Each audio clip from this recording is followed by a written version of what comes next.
It is now my real pleasure to introduce the next speakers. I welcome Beatriz Colomina and Mark Wigley. Beatriz and Mark are the authors of a book published in 2016 entitled Are We Human? And this book has been seminal to our research over the past weeks. Beatriz is a professor at Princeton University, and her latest book is titled X-Ray Architecture. Wigley is a professor of architecture at Columbia University, and his latest book is Conrad Waxman's Television, Post-Architectural Transmission by Stedman Press. And I ask you to join me in welcoming Beatriz and Mark.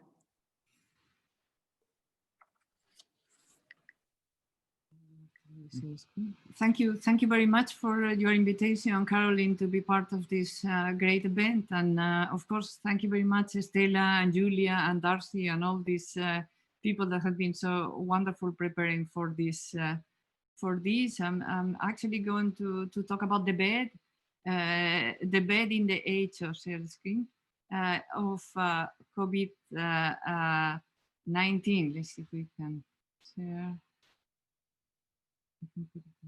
You see it. Okay, so beds, which are usually this piece of equipment that is completely hidden from public view, have been suddenly everywhere, from the front pages of newspaper to Zoom meetings. So I make the argument now that beds are become the face of COVID-19. First, there was the urgent call for beds in the early days in hospital beds. Then beds overflowing, hospitals filling every corridor, every former waiting room, because of course nobody is waiting anymore, nobody can be waiting anymore. Any room of any size became a room for beds. The whole space of the hospital was taken over. Then the beds started to make new spaces in tents, in gymnasia, in parks, in SIPs, in convention centers like this one in Madrid, or this one in Belgrade, in Serbia, or in the Javis Center in New York. So these haunting images, if you want, of cavernous spaces that are filled with hundreds of empty beds in a grid, like each with an oxygen tank and a domestic lamp, like in the Javis Center. So waiting beds. And the interesting thing here is also that this is not the first time, that this is actually an old story. Think about the resonance of these images of the Javis Center with these images that we have of the great flu of 1918, and something I could, and again feeling all these incredible spaces. And this is very important because we all, cities are made, of course, of medical emergencies. The whole kind of infrastructure of the 19th century was in response to cholera. Likewise with the flu. But as soon as the crisis has passed, we tend to develop all collective amnesia. We act as if as each pandemic is the first, and this is an important question. Okay, more beds in parks, like in these tents in Central Park, etc., and etc. So even beds in the street, like this one, transporting the sick, have become like portable rooms, some encased in plastic bubble, reminiscing very much of the 1960s science fiction architecture. Beds on the move that became a common and I must say also frightening sight in the streets of New York, where I was, of course, where I am during the pandemic. In the pandemic, and in the media, with medical professionals, as you can see here, completely wrapped in protective gear, like terrestrial astronauts, complete with their oxygen tanks. So these portable beds act as the link between the domestic bed and the hospital bed. So there's a whole ecology of beds, a whole landscape. And these beds are not just in the media as the real face of this new city we inhabit, but they are also media platforms. And again, think about the resonance historically between this bed waiting for or going into transport and this removing the dead during the cholera epidemic in Palermo in 1835. So again, this amnesia that we have developed, that we develop every time a pandemic passes. But going back to the beds, these beds are not just in the media, but they are also kind of media platforms. Zooming, broadcasting, FaceTiming, bed-to-bed communication. Think of all of those whose last contact was on the phone, held by a nurse. Think of all of those connecting with friends and colleagues from bed. Think about all the beds that you see in the background of work meetings, socializing, comedy shows. So no bed is a secret anymore, but I'm particularly taken by these images of and this thought of people whose last contact with their loved ones is through a tablet or a phone, sometimes held by a nurse. So the interesting thing also is this new architecture, let's say, of the pervasive bed is not a side effect of the pandemic, but has been exposed by it. And once it's exposed, it may mutate again. So for example, already in 2012, the Wall Street Journal reported that 80% of young professionals in New York were working from their bed. So the bed had become already a kind of new office. And the virus has taken this to a whole new level. And there's no reason to think that we will leave the bed when all of this is over, now that we have become so much better at working in bed, teaching in bed, shopping in bed, socializing in bed with people miles away from our bed. The bed used to be the site of intimate physical contact, and now perhaps we will have to go out in the street in search of such contact. So there is this reversal, no? But my main point here is that the conditions of this were already there, and this is very important because pandemics always expose what was already there, but not visible. So millions of dispersed beds had already taken over from concentrated office buildings. It's not by chance that this article in the Wall Street Journal in 2012 was still during a moment in New York that was feeling very much the crisis of 2008 with millions of people unemployed, actually, and office towers in mid-Manhattan practically empty when there was a whole army of people working at home from their beds. So this is very important because this is not privileged people, but people precisely in this new kind of economy where they have absolutely no protection. So it may look like very glamorous, but in fact, they are working really hard and they are in a very precarious economical situation. But I guess what I'm trying to say is that we are already living in outdated cities with this separation between the place of work and the place of living. Because in fact, network electronic technology has made this possible, have removed any limit to what can be done in bed. And since I am a historian, I wonder immediately how did we get here? And I went precisely back to Walter Benjamin, who wrote about this splitting between work and home in the 19th century, when he wrote that under Louis Philippe, the private citizen enters the stage of history.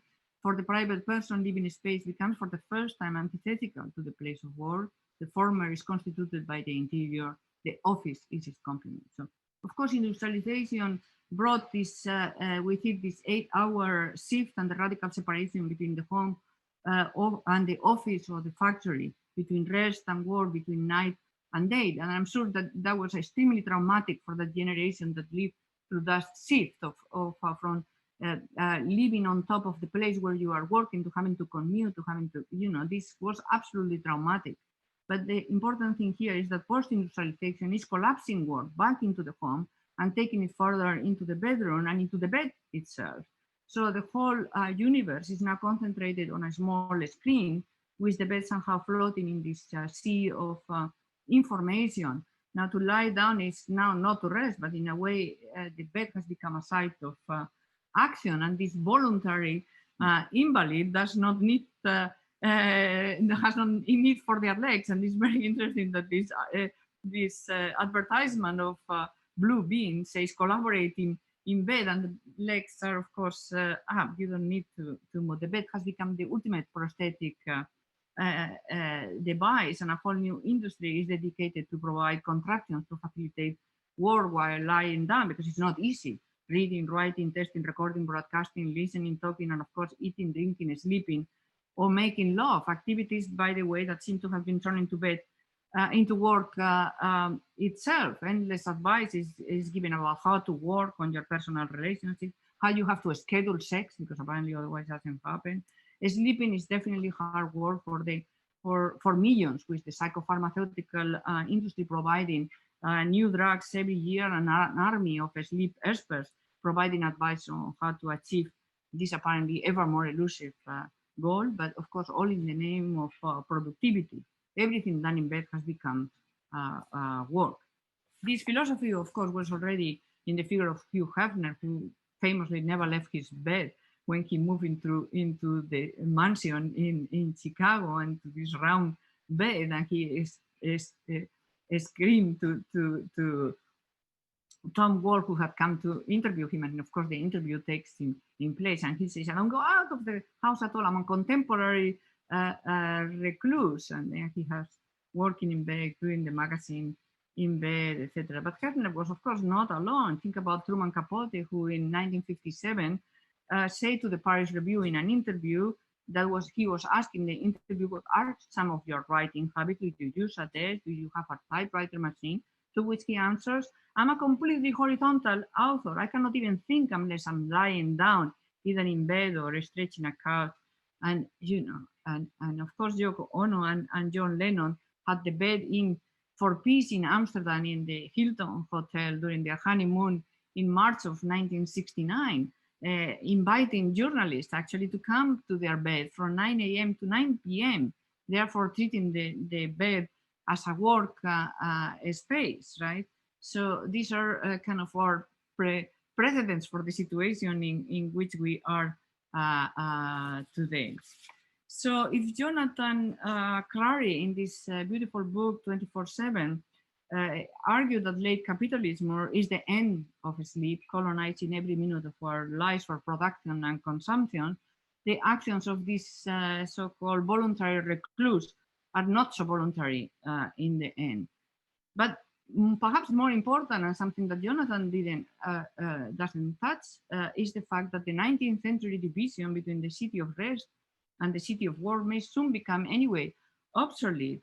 Not only have our habits and our habitat changed with the internet and social media, but predictions about the end of human labor in the wake of new technologies and robotization that were already being made, by the way, in the late 19th century, are no longer treated as futuristic. So you have here Vasily Leontief, which was a Nobel Prize, and 40 years ago, he basically argued that the human worker will go the way of the horse, and nobody pay any attention to this. And it's kind of a loony theory, but recently, not so recently, 2016, the New York Times pick up his theories and argue that horses hung around in the labor force for quite some time after they were first challenged by modern communication technologies, like the telegraph and the railroad, hauling stuff and people around farms and cities. But when the city combustion engine came along, horses as a critical component of the world economy were history. And humans as workhorses may also be on the way out. Of course, economists wonder what kind of economic reality this will lead to, from growing inequalities, as we didn't have enough inequalities, with vast amount of people unemployed, to large redistributions in the form of universal basic income, which, as you know, was considered in a referendum in Switzerland a couple of years ago and rejected. But the fact that it was in a referendum should make us think. And now this question is being revived constantly, even in the United States, which was the last place that you will imagine that this has become really a major question of debate. Of course, it's interesting from the point of view of architecture that the end of paid labor and its replacement with creative leisure was already envisioned and anticipated in utopian projects of the 1960s by Constant, Super Studio, Archizum, etc. And it's also interesting, if you look at these projects, that they seem to all include this hyper-equipped bed. So we are already somehow there. And the interesting thing is that now it's upon us. Architects are no longer thinking about it. And meanwhile, in fact, the city has started to redesign itself without us in this attention deficit disorder society that is us. We have discovered that we work better in short bursts punctuated by rest. I mean, like, this is like what I think is like the revenge of the siesta of the Spanish people, that we always, people thought that we were lazy, and now even companies think that this is a good idea. So today, many companies are providing these sleeping pods in the offices to maximize productivity. So bed and office are never far apart in this 24/7 world. These self-enclosed beds have been designed for office spaces, like kind of sealed capsules, like kind of miniature space shapes for sleep. Of course, for sleep understood as part of work rather than its opposite.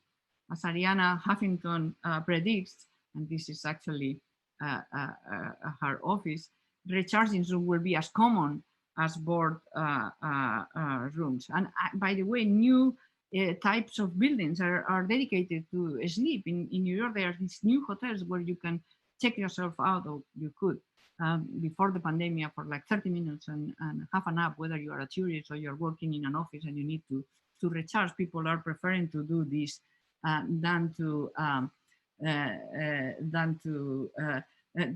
go for lunch, for example, right? So, so the question for me in the end is, what is the nature then of this new interior in which we have decided to collectively, so to speak, check ourselves in? What is the architecture of this prison in which night and day, work and play are no longer differentiated, and we are constantly and permanently under surveillance? New media in many ways turns all of us into inmates, constantly under surveillance, even as we celebrate endless connectivity. We have become all contemporary recluses, as Hugh Hefner put it a half a century ago. Of course, writers and artists in the 20th century worked from bed. You may remember Proust or Matisse or Mark Twain or Truman Capote that I just mentioned, who couldn't even think unless he was lying down, he said. But today it's like everybody thinks of themselves as an artist, as a writer, as curator. If Walter Benjamin thought that the arrival of printing press made everybody into a critic, I will argue that the arrival of social media makes everyone into an author, an artist, a self-designer. And one of the paradoxes of the age of social media and the sharing economy is this extreme cultivation of the sense of self, which I think is something that Caroline talked about before. Everybody has the fantasy of being an independent producer, self-employed in the permanent project of constructing oneself. So self-design has become the main responsibility and activity. Thank you very much. Great. So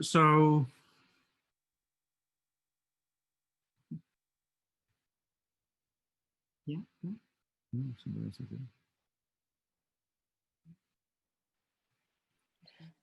Please go ahead. I jumped in by mistake. Okay. Do you hear me? Yes. Thank you. Cool. Thank you, Mark. Please, okay. Whenever. Thank you. So it's great to be here. I guess I make some quick comments in response to Caroline's provocation, and for sure it's a provocation and should be respected for this. I think it's great that directors of museums still have the ambition to provoke.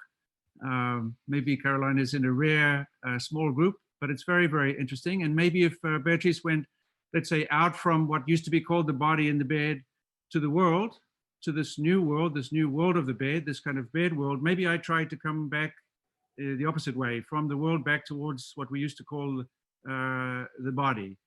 I mean, Caroline's narrative seems to be that the museum is locked down, has been forced online, that the digital has become compulsory, the museum no longer has a choice, and it resents not having a choice.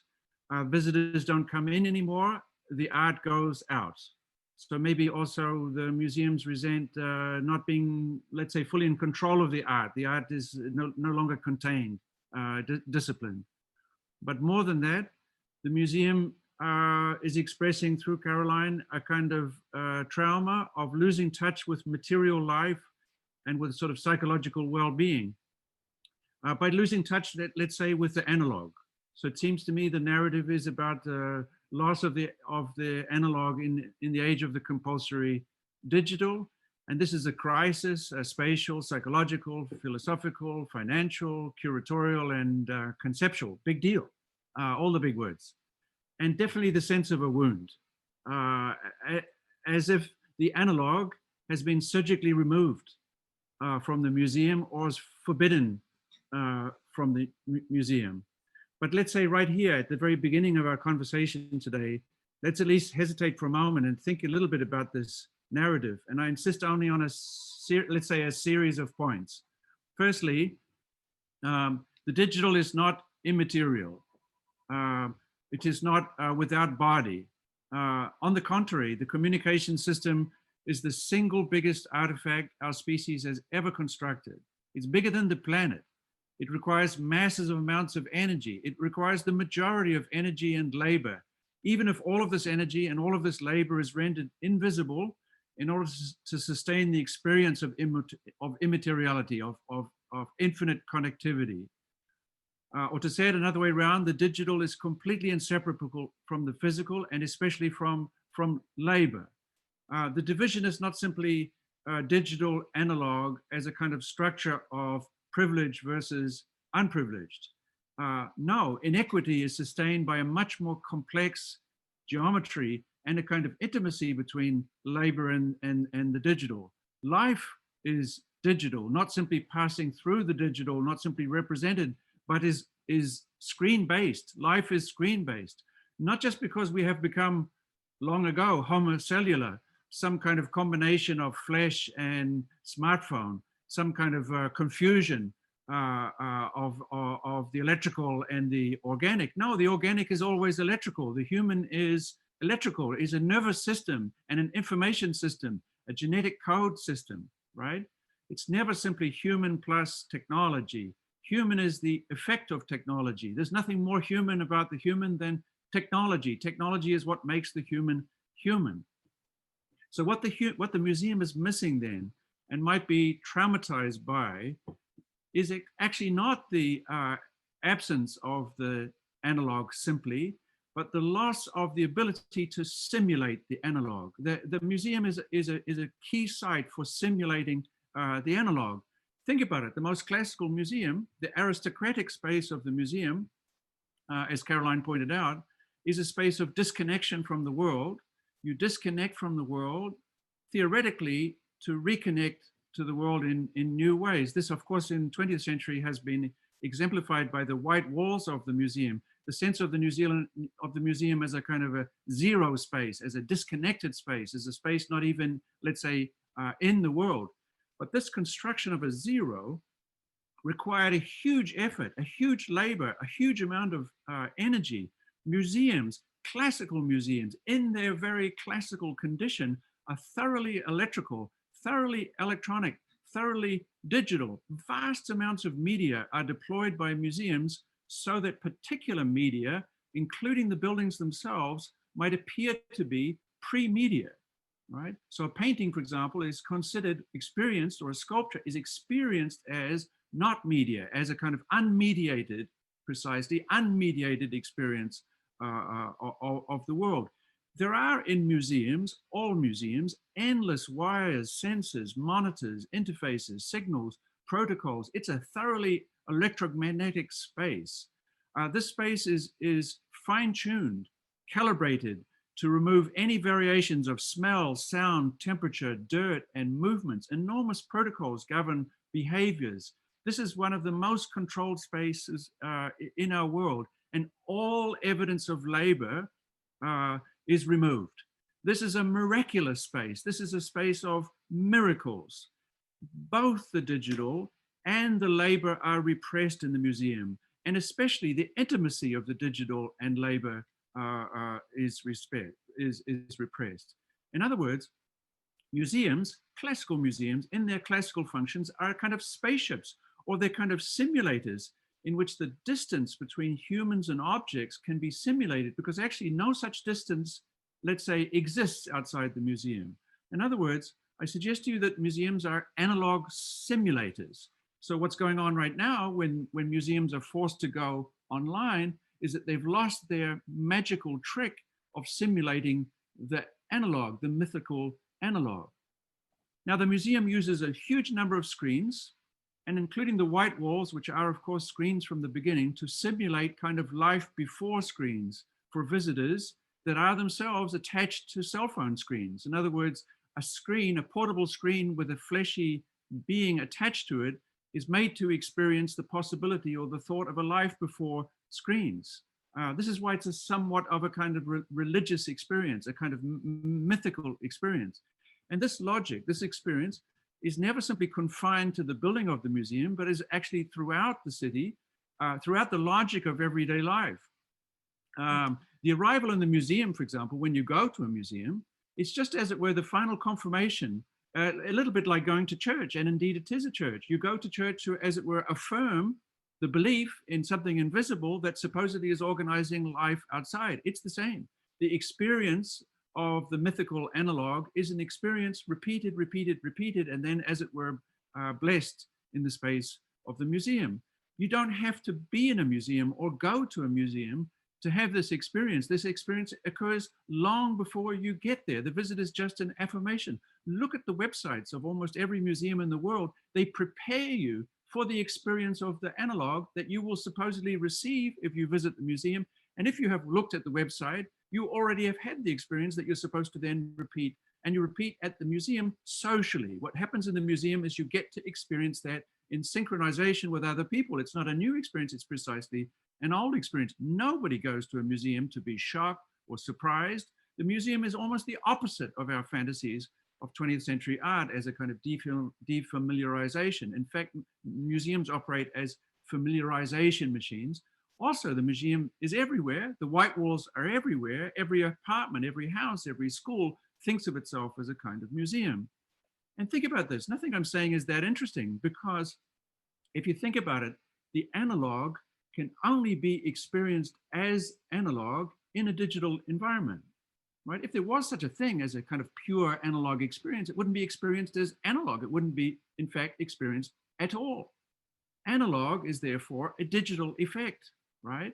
Analog is not simply a state, a singular truth, something left behind, right? A kind of tangible, singular reality, which is dissolved by the multiplicity and ephemerality of the digital. No, on the opposite, the analog is a fragile, flickering performance. It's a kind of practice. It's something you have to practice, you have to work on to produce. Ultimately, I would say the analog is a media performance. The analog experience is exactly the experience of the homo cellular. It is the homo cellular that experiences the analog as such. In other words, it's not simply the experience of something other or something prior or something real, but it is an effect of the digital. And not just a digital effect, but perhaps it's the very effect of the digital. In other words, the moment you actually touch a little bit touch the digital is when you have the experience, the digital experience of the analog. In other words, and here just to quickly finish by returning to this question of privilege, because the experience of this analog effect, this simulated effect, this quasi-religious effect of which the museum is, let's say, the expert, right? And the expert educator, again, Caroline pointed out the museum as a space of education. The museum trains you how to simulate analog, let's say, in everyday life. And this simulation, the experience of this analog effect is systematically uneven. The elite experience of the museum and of the museum goer is currently the trauma of the loss of this ability to simulate the analog, a sense of being only everywhere digital. But those from whom everything is extracted, that is to say the majority of this planet, they experience double, triple, or quadruple loss, quadruple wounds, the loss even of the hidden oppressed labor, even the system of exploitation is removed, taken away from them, plus the death, poverty, hunger, loss of education, right? So the two traumas, the loss of the ability to simulate the analog, hidden behind that, as always hidden behind the museum experience, is the vastly greater loss, even of the ability to be extracted on to produce those very same effects. In other words, the super privileged trauma of losing the analog is actually the trauma of no longer being able to simulate the analog, which means no longer being able to sustain a certain idea about the human, a simulation that requires a vast extractive economy in which the majority of the world's population are treated not as human or as not fully human or as applicants for humanity, precarious applicants for admission to the species, If anything, therefore, I would say the responsibility of the museum is not to simulate the analog, but to expose the digital in this moment. I think, of course, of Marshall McLuhan's argument that the role of the artist is to produce an anti-environment which makes the invisible environment we already occupy visible, which means now the responsibility of the museum may be to expose, as it were, the digital. So locking down the museum might be the chance to unlock our narratives, to unlock our conception of the museum that is operating throughout our cities and is the very logic of our mobile screens. The smartphone is exactly built on the logic of the museum. It's not about the museum that you visit, but the museum within which we have been for a long time incubated. In other words, the real trauma, the real project is how to think differently about the museum that we never left. In other words, let's consider the possibility that the real issue here is that we never got out of the museum, and we maybe need to go deeper into its hidden circuits. We need to embrace or take the risk of embracing everything it represses. And it's in that spirit I so welcome Carolyn's call for us to think and to think and to think. Thank you.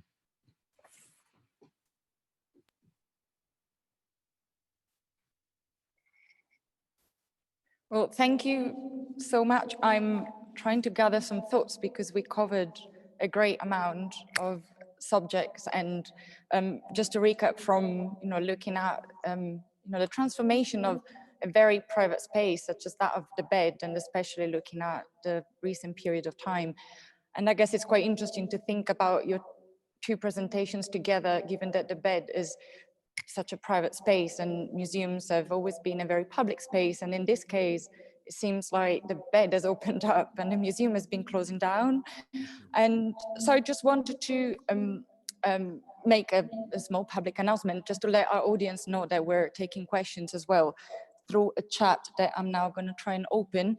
But equally, I'd like to remind also our participants that are connected that we would love to have a conversation with all of you, and we'd be very happy to be taking questions. So just wave and Julie and the team will let you in and unmute you. But sorry, bear with me a moment because maybe my iPad is so used to me with a mask that it's no longer able to understand it's me when I don't have one.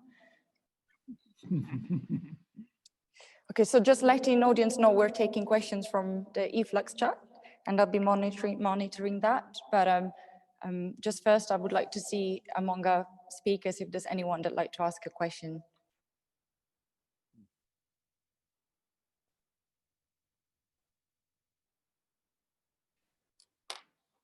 Well, then maybe I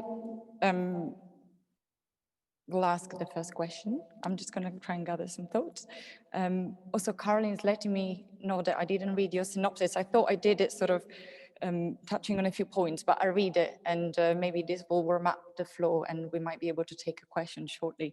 In the landmark book, Are We Human?, Beatriz Colomina and Mark Wigley explore the way that the human species have always been continuously and radically redesigned by its technologies.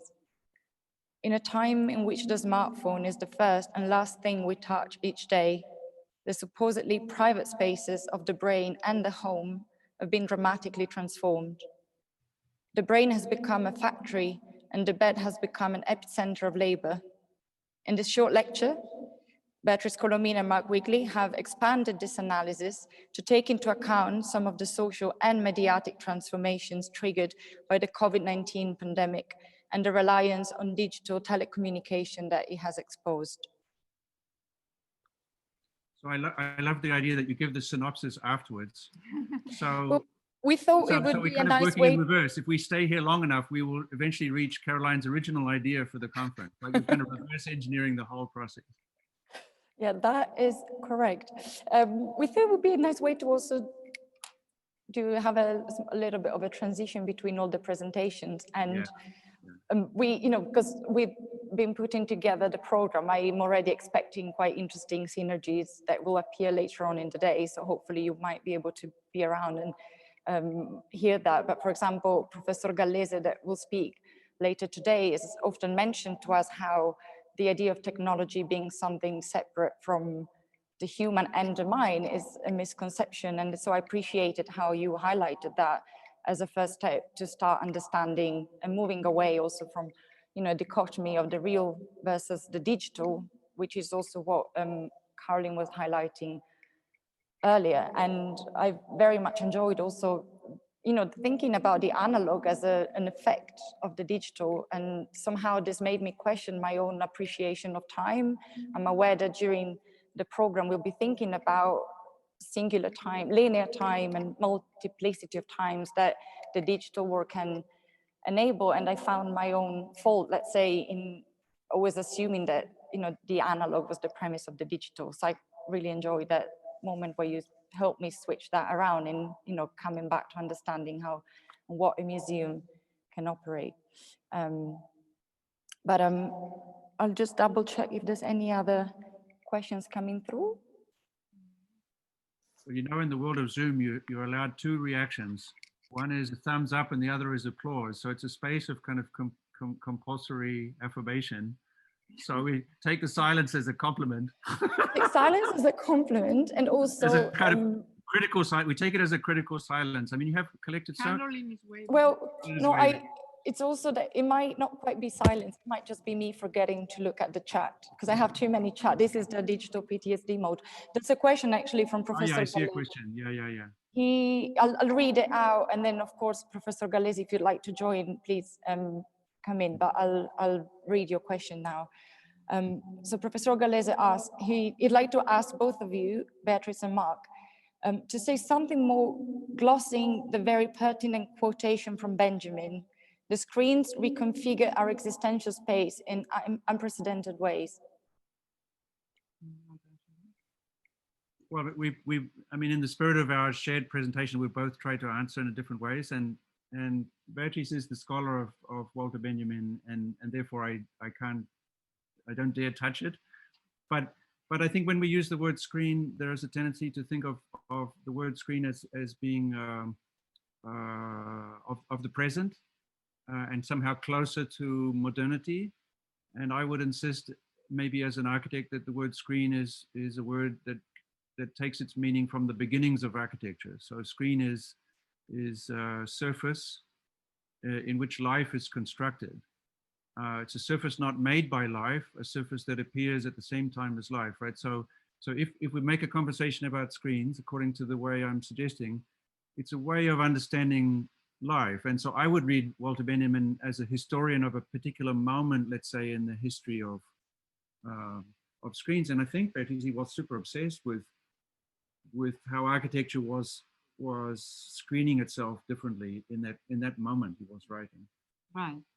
So yeah, so the screen reconfigures our way of working or way of living in the same way that Walter Benjamin had reflected on how industrialization creates a new condition that gives birth to the interior as a separate entity from the space of work. And this screen facilitates this collapse of life and work into the space, in my view, of the bed. The bed has become a place of work in that sense. So there is this question, I suppose. Yeah. I mentioned also Benjamin in as much as so I wasn't sure about which quote you were referring to. The quote about the collapse of or the separation between work and life and the birth of the so-called interior. Yeah. Hi. Or Benjamin thinking that everybody has become a critic with the invention of the printing press, and my speculation that then in the age of social media, everybody has become an author. So, ciao, Vittorio, maybe you can say it. Yeah, hi. I really enjoyed both of your talks, and I fully agree with you that I mean, this is an old story from all points of view, from the wound, the trauma, and from the screen, indeed. And I was thinking about, I was invited to use a screen, a background, which screens my private space, okay? Which is brand new to me because sometimes, I mean, as you were drinking, you disappeared into the bed. So that was a nice effect, yeah, okay. I'm not used to this kind of more performative way of displaying myself. So usually there are books behind. But that's very interesting because the feeling that we want to preserve this designation of our homes as private spaces, like in the case of the late France of the 19th century, where for the first time you want to keep these spaces separate. If I been removing this background, you would see my private space, okay, from which I go public. So it becomes a sort of hybrid space which combines work, private. In a few minutes, I have to go in the other room to celebrate the 13th birthday of my son. And then I'll be back. So these sort of things never happened before. So there are many old stories going on.